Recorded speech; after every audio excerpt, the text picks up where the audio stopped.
প্রতিশোধ, অথবা কাউকে দুঃখ দেওয়ার ভাবনা। যদি এটা আপনার মনে থাকে তাহলে আপনি নিজের মনেই যন্ত্রণার একটা বিশাল বৃক্ষ রোপণ করছেন, এটা মনে রাখবেন। কারণ কাউকে দুঃখ দেবার এই ভাবনা, এটা হলো সেই বীজ যা আপনার মনেই পতিত হবে, আপনার মনেই অঙ্কুরিত হবে, আর আপনার মনেই একটা বিশাল বৃক্ষরূপে বেড়ে উঠবে। জীবন আপনার, কর্ম আপনার, কাউকে দুঃখ দেবার ভাবনা আপনার ছিল, এই বৃক্ষ হলো আপনার, তাই এর ফলও আপনিই পাবেন, যা গ্রহণও আপনাকেই করতে হবে।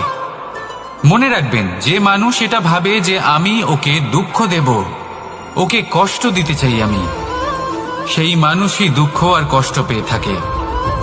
যদি সেই জায়গায় আপনি এটা ভাবেন যে আপনি কখনো একটা পর্বতকে দেখে থাকবেন, দিনের বেলায় যদি দেখেন এই পর্বতকে কত সুন্দর